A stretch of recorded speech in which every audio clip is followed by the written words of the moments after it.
Translation: My dear son, killing a king who is an emperor is more severely sinful than killing a brahmana. But now, if you become Krishna conscious and worship the holy places, you can atone for this great sin. Please repeat. My dear son, killing a king who is an emperor is more severely sinful than killing a brahmana. But now, if you become Krishna conscious and worship the holy places, you can atone for this great sin. Purport: One who fully surrenders to the Supreme Personality of Godhead is freed from all sins. Aham tvam sarvapabebhyo mokshayishyami. From the very day or moment he fully surrenders to Krishna, even the most sinful person is freed. Nonetheless, as an example, Jamadagni advised his son Parashuram to worship the holy places. Because an ordinary person cannot immediately surrender to the Supreme Personality of Godhead,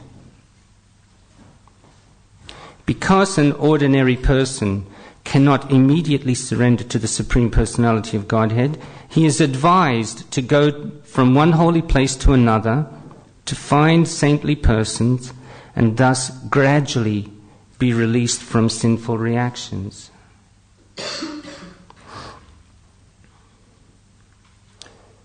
Thus end the Bhaktivedanta purports of the 9th canto, 15th chapter of the Srimad Bhagavatam, entitled Parashuram, the Lord's Warrior Incarnation. Amagyanatramidasya Gyananjana Shalakaya Chakshur Unmilitamina Tasmai Shri Gurave Namaha. I was born blinded by the darkness of ignorance, but my spiritual masters are opening my eyes with the torchlight of knowledge, and I therefore offer my humble obeisances unto them. Namam Vishnupadaya Krishna Pstai Bhutale Srimate Hridayananda Goswaminita Namane. Namam Vishnupadaya Krishna Pstai Bhutale Srimate Shivaram Swaminita Namane. Namam Vishnupadaya Krishna Pstai Bhutale Srimate Bhaktivedanta Swaminita Namane. Namaste Saraswati Devi Gauravani Pracharne Nirvishesha Shunyavadi Prashkachanti Shtane. Mukam Karoti Vachalam Pangam Langai Tegarim Yad Kripata Maham Vande Shri Gurundin Taranam. Vande Shri Krishna Chaitanya Nityananda Sahodato Gaudadaya Pushpanvanto Chitro Shanda Tamonado Narayanam Namaskritya Naram Chava Narotamam Devim Sarasvatim Vyasam Tato Jayama Udirayat Nashta Prasho Bhadrishu Nityam Bhagavata Sevya Bhagavatir Tamashlake Bhaktir Bhagavati Naishtaki Ragyo Murda Bhishiktasya Vado Brahma Vadat Guru Tirtha Samsevayachamho Jahyanga Chuta Chetanaha. My dear son, killing a king who is an emperor is more severely sinful than killing a brahmana. But now, if you become Krishna conscious and worship the holy places, you can atone for this great sin. What struck me, first of all, about this whole situation is the uncanny parallel with another section of the Bhagavatam, which is when Shringi curses Parikshit. So in both these episodes we have a situation where a king is being effectively put to death. And in both these situations we have these very powerful brahmanas who are just cultivating their Krishna consciousness in the forest. They've just got their hermitage. It's a very isolated place in the forest. And in each case, that brahmana has a son who is also very powerful. And in each case, that very powerful brahmana is very displeased with their son's behavior, very disapproving. In the case with Shamaka Rishi and Shringi being the son who cursed Parikshit Maharaj, Shamaka Rishi said that you have reacted out of all proportion to the offense that was committed. Really, Shamaka Rishi did not even consider it an offense. He could see this greater arrangement going on. It's in the Bhagavatam. It's always explained that there is a immediate cause of something happening, and there's a remote cause of something happening. Krishna is the remote cause. Ultimately, not a blade of grass moves without Krishna's sanction. But there are players in the field, and they're sort of causing the actions and reactions to be going on. And the more elevated a person is, the more that they're in touch with the remote cause, and seeing that as being more of the greater significance. So Shamaka Rishi was very disapproving of Shringi. He said, you have very unnecessarily cursed this king, who is a great saintly person. The fact that he had this snake garland put over him by Parikshit Maharaj was really, to him, completely irrelevant. He didn't even notice that it had happened. He was in such a trance, he didn't even notice that it had happened. And Shringi basically was overcome with false ego, emotion. He wasn't equipoised as a Brahman is meant to be. A Brahman is meant to be very equipoised and very in touch with the supersoul, as I was saying, in touch with the remote cause, and then they're able to respond in kind. He didn't respond in kind. They say that the punishment must always fit the crime. But this didn't happen in this case. The offense that Parikshit Maharaj committed was so minuscule, minute, in comparison to the reaction. And the same thing happened in the verse that we're reading today. But in this case, the offense or the crime is greater than what Parikshit Maharaj committed. This king, Kartavirya Arjuna, has stolen the Kamadhenu cow of Jamadagni. And that cow and Jamadagni had a very, apparently, I listened to one class of Radhanath Swami's, and he was describing how in different shastras it explains that they had a very affectionate relationship, and a very intimate and affectionate relationship. So it is a very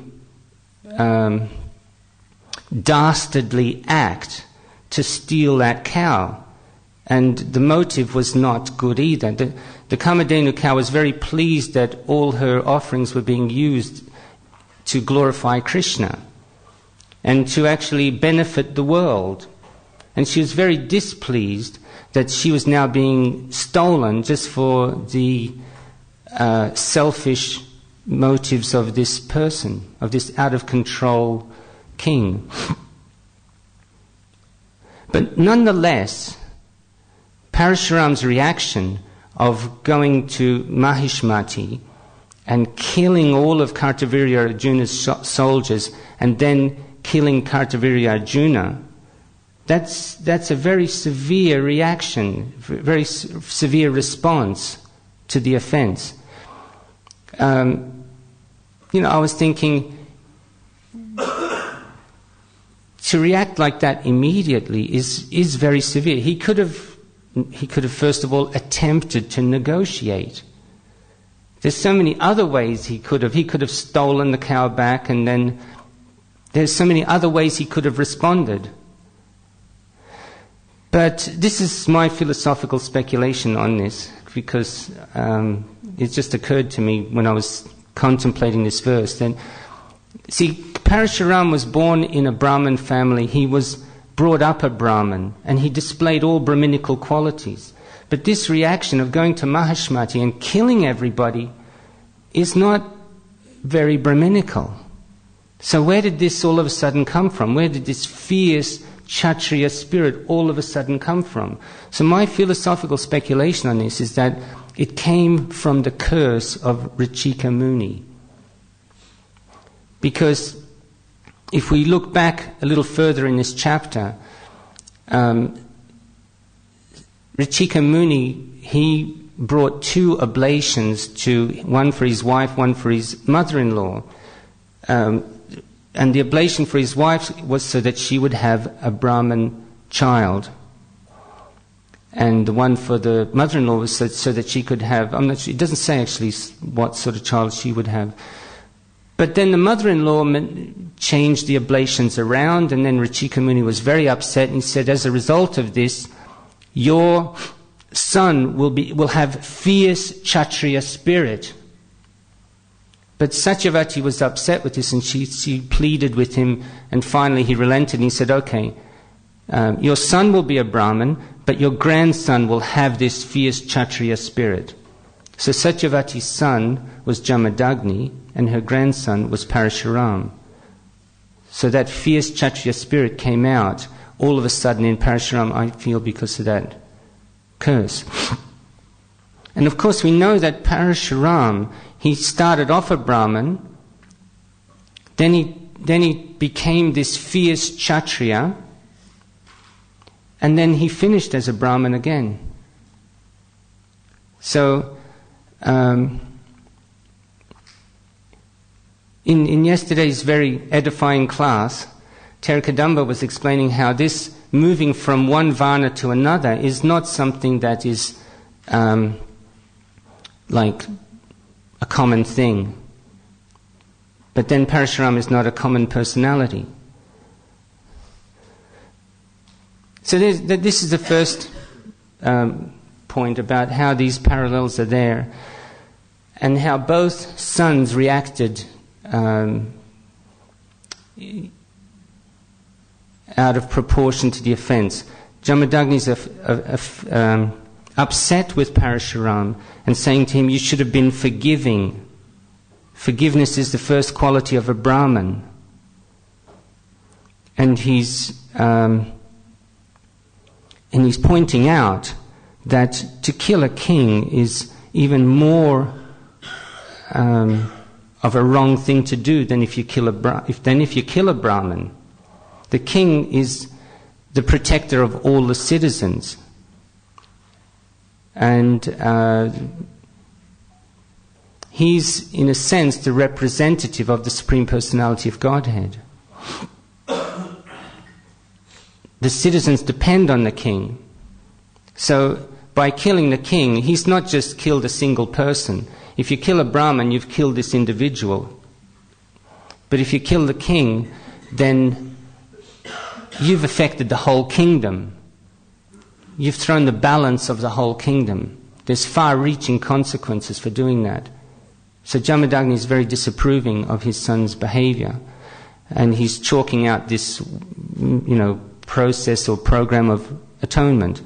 So on this question of forgiveness, in this class that I listened to of Radhanath Swami's, there was a very interesting exchange, because throughout the class, Radhanath Swami was, in his very beautiful and very elegant way, glorifying forgiveness and he pointed out Ambarish Maharaj and his forgiving attitude towards Durvasa Muni. He pointed out Prahlad Maharaj and his very forgiving attitude towards Nrsingadev. And he pointed out Jesus Christ and his very forgiving attitude towards those who victimized him. And then at the end, when he asked if there were any questions, one of his disciples put his hand up and said, you've spoken all throughout the class about forgiving, but what about standing up and protecting yourself and defending justice? Kind of burst out, because do we just turn the other cheek? Someone's committing an offense, and do we just be passive and just let this person walk all over us and take advantage of us, and do we just forgive them and then let them abuse us and He was more or less coming from that place. And Radhanath Swami said the answer to that is, he thanked him for asking that, because he said, I can sort of start to balance this up a little bit. And he said the answer really is that the correct response is always a balance. As we know, the philosophy is achincha beta beta tattva. It's simultaneously one and difference. And he said the response is a blend of Jamadagni and Parashuram. It's a blend of the two. Parashuram's response was, how dare he do that? I'm going to sort him out. And Jamadagni's was, forgive, be forgiving. So it's a mystical blend of the two. He said that we should not allow anybody to abuse us or, walk all over us. But in our hearts, we should be the well-wisher of that person.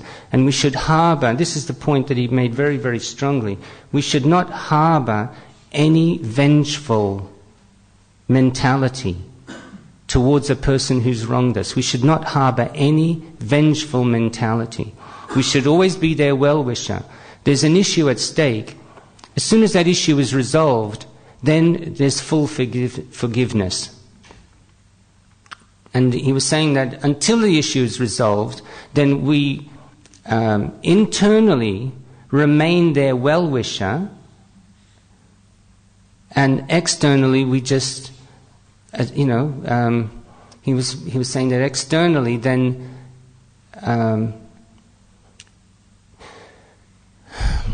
we don't allow them to continue to abuse us or offend us. But internally we remain their well-wisher. And that made me think of a point in the Bhagavatam of how it was explaining that our body, if there's one part of the body that is ill, then all of the body will make adjustment to accommodate that ill part of the body. It will adapt, and it will take care of that part that's not well, because the body as a whole, the part is an integral part of the whole. So in the same way, we are all related to each other as parts of the whole. And in one sense, just as the body goes to the rescue of any part that's not well, that's ill or injured, in that same tradition, we should be in the mood of going to the rescue of any other part and parcel that is ill or injured. In other words, any person who's conditioned, who's a conditioned soul, we should actually go to actually assist them, because all the different parts make up the body. All the living entities, all the jivas are the parts that make up the single body of Krishna's marginal energy. We're all related to each other in the same way that the parts of the body are related to each other. So, if there's a part of my body that's ill, all the rest of the body can't ignore that. And all the rest of the body can't experience full happiness of good health until that part is recovered. So, if there's a conditioned soul who's suffering in illusion, in that same sense, we can't fully be peaceful and resolved and feeling 100% Satchitananda until we help that person also. Yeah. So, this is exemplified beautifully by Prahlad Maharaj in that verse, Prayena Deva Munayosva Vimukti Karma Monam Charanti Vijanesa Pratanishta. And then in the third line he says, Naitan Vihaya Kripanan Vimamuksha Eko. Vimamuksha Eko, I don't want to be Eko, singularly liberated, while all these kripanans, these fools and rascals, are suffering. I don't want to be liberated and free from suffering, or I don't want to be liberated basically if all these people are suffering, because I know something. In the fourth line it says Nanyam Nanyam Tvarasya Sharanam, last bit, Brahmatonu Pashye, thank you. Because I know something. I know that you cannot be happy unless you're Krishna conscious. It's not possible. It's not possible to be happy unless you're connected to Krishna, and unless you're Krishna conscious. It's not possible to be happy. So I know that. These people don't know that. So it's a crime to liberate me and then leave these poor people without any means of helping themselves. So it's a wonderful spirit there. And that's the spirit of forgiveness. Now, the other point to keep in mind is that when this person said, what about standing up for yourself? Then Ranaswami, he perceived something very subtle. He said it may appear that Ambarish Maharaj, he got, he was being attacked by Durvasa Muni. And Prahlad Maharaj was being attacked. And Jesus Christ was being attacked. And it may appear that they were just taking it on the chin. And it may appear that they were just being passive. But Ranaswami was saying the point that they actually weren't being passive. They were not being passive. They were being fierce in another way. In the way that they were taking shelter of Krishna. They were being dynamic in the way that they were taking shelter of Krishna. And just allowing Krishna to accept and to resolve the situation. You see, there's one verse in the Chaitanya Charitamrita that says, Bhakta Svabhava Agyadosh Kshamkari. So Bhakta Svabhava means the nature of a devotee. Agyadosh, when they're insulted or when they're offended, is Kshamkari, that they're forgiving. But Krishna Svabhava, now Krishna's nature, Krishna Svabhava, Sadhu Ninda, when there's Sadhu Ninda going on, when there's somebody giving one of Krishna's devotees a hard time, Sahite Napari, he doesn't forgive them. He doesn't let them off the hook. So, in that way, Ambarish Maharaj is taking shelter of Krishna. There's no, and the others are as well. And it's not that they were thinking, okay, I'm not going to do anything, but Krishna, please slam these guys. Don't let them off the hook. Give them what they got coming to them. They weren't thinking that way either, but they were simply accepting Krishna's plan for that situation, for how that was to. And then this brings in tatenu kampam sutsamiksamano, that a devotee is always thinking that, well, what's happening to me? There is a remote cause. This person is the agent of the remote cause, which is Krishna's plan to purify me. So let me just simply continue taking shelter of Krishna. That's the mark of true piety. When under duress, you continue to take shelter of Krishna. In the Bhagavad Gita, Prabhupada explains this, that he uses the example of in the Second World War, when all the mothers were praying to God to please protect my husband or please protect my son, and then sometimes the husband or the son didn't come back from the war, they were killed in the war. And he said, those mothers and wives that were pious, they just took greater shelter of Krishna. And those that were impious thought, well, he didn't answer my prayer, he mustn't be there, or, what sort of a God is that? So the impious ones turned against, and the pious ones. There's always true colors come out in moments of truth and under pressure. So, it's very interesting how Parashuram more or less had two hats. He had a Kshatriya hat and he had a Brahmin hat. So that's very interesting. And what the other part of my analysis and meditation on this verse is this notion of, we all have our conditioned nature. We're conditioned by the three modes of material nature: goodness, passion, and ignorance. And according to that conditioning, that places us in a particular varna. So those who are predominantly in the mode of ignorance, they're going to be more in the Shudra category. Those who are in passion and ignorance, they'll be in the Vaishya category. Those who are in the mode of passion, they'll be in the Kshatriya category. And those who are in the goodness, will be in the Brahman category. And so there are certain lines of distinction between these categories.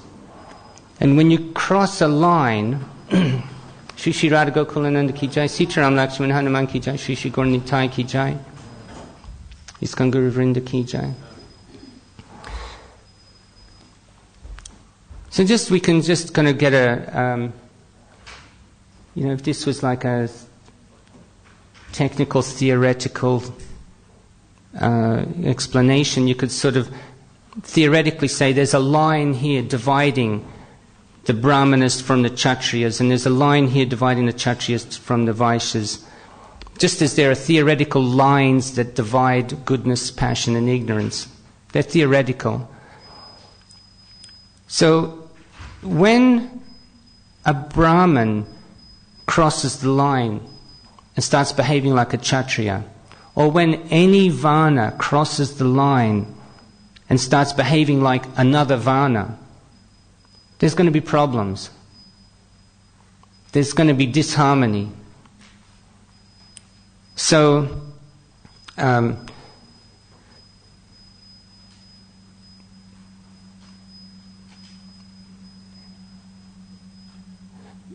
Terikadama was saying yesterday, that these boundaries which designate the different varnas, they allow a person to accommodate their nature. It's a safe environment, and it's an environment which allows a person to get on with the process of making advancement.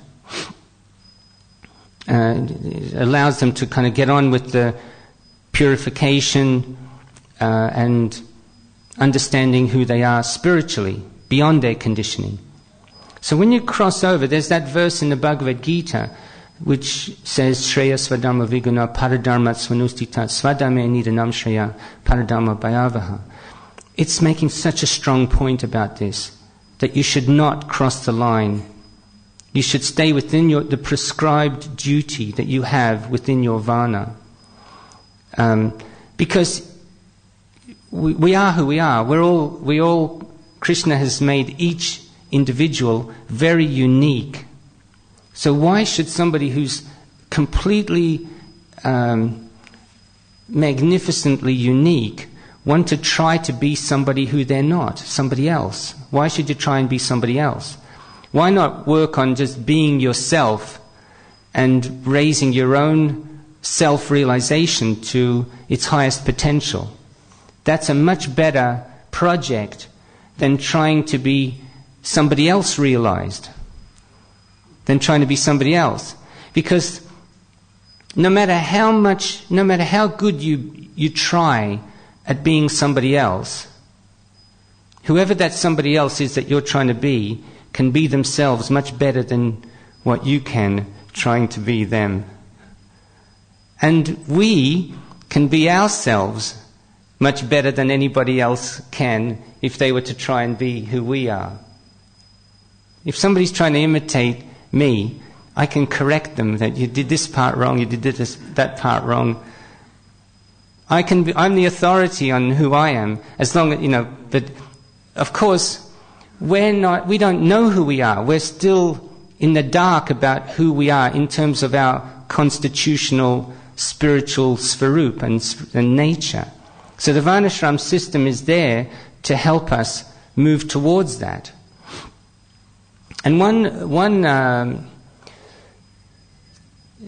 thing to be guarded against is, like I was saying, if there's these different varnas, and okay, if you're a Shudra, then this is people who are predominantly in the mode of ignorance. There's certain symptoms there. Now, in each of those varnas, whether Shudra, Vaishya, Kshatriya or Brahman, whichever one we're talking about, the objective should be the same, which is to come to higher consciousness. Just because someone's in the Shudra Varna does not mean that that's a license to act in the mode of ignorance.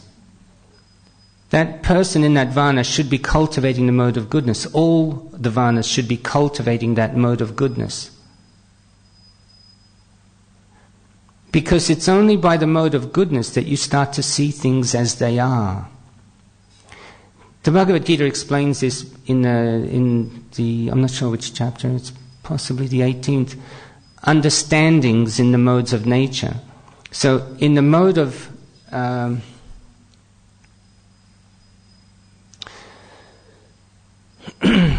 in the mode of goodness, it says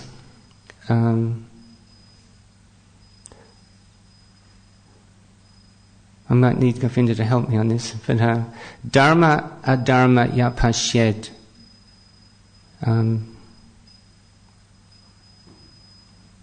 Karya karya vyavastito bandha moksham chayaveti buddhisapartha sattviki. So one knows what is religion, what is irreligion. Karya karya baya baye. One knows what is one's duty, what is not one's duty. Baya baye. What is to be feared, what is not to be feared. And bandham moksham chayaveti. Veti, to know. Knows the bandham, what is bondage, and moksham, what is liberation. You know all of these things. There's an accurate understanding of what all these things are. Whereas in the mode of passion, yaya dharmam adharmam cha, karyam cha karyam eva cha, ayatavat chayaveti. Something like that, ayatavat chayaveti. Prajanati, thank you. Ayatavat prajanati, buddhisapartha, rajasi. So, it mentions like karyam chakaryam, that it says your duty, and what is your duty and what is not your duty. Ayatavat prajanati. The prajanati, the knowledge, is approximate. It's not accurate anymore. It's approximate. It's almost there. There are discrepancies. Someone in a mode of passion, you can imagine their mind is moving too fast that they can't quite contemplate and get the right focus. It's always a little bit out of focus. The person in a mode of passion is always a little bit out of focus. He can't quite get the exact perspective of what's what. And then it says in the mode of ignorance, adharmam dharmam itiya manyate tamasavritaha sarvartan viparitam syat. So in the mode of ignorance, they've got it opposite. They think that religion is irreligion, they think that irreligion is religion, and they think that what's to be feared is not to be feared. What's bondage is they think is liberation. For instance, people in the mode of ignorance think that liberation is getting drunk or getting high, but that's actually bondage. They've got it always opposite. So one's got it right, one's got it approximate, and one's got it wrong. So no matter what varna you're in, we should be cultivating the mode of goodness so that we can see things as they are. It's very important. It's a little bit like, at any given point we can see a certain distance. We can see to the horizon. I'm not sure what the distance is to the horizon. Something like 7 miles.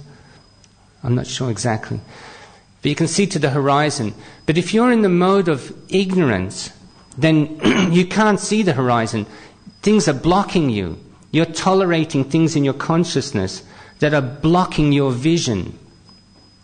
It means ignorance means you don't know, you can't see things because you're ignorant of what's there. Then if you're in the mode of passion, you may be able to see the horizon, but you're being distracted all the time. And so you don't always get to the horizon. Whereas when you're in the mode of goodness, if there is something blocking your path, you realize this is actually redundant, and it is not needed for my project of self-realization. Let me get rid of it. Let me not tolerate it. So then that's removed. And distractions, that's just also an impediment. So let me not be distracted. And then you can actually see the horizon. When you have that space, it says in Kali Yuga that in Kali Yuga, space is an opulence. When you have that space in your mind, when you've removed the clutter of the mode of ignorance, and you've removed the distraction of the mode of passion, then you've got space to meditate and see things as they are. And when you get to that, when you move towards the horizon, then new vistas will always appear. And that's how advancement is made. So these are a few points to consider in this verse, and I'll open the floor now if anyone has any questions or comments.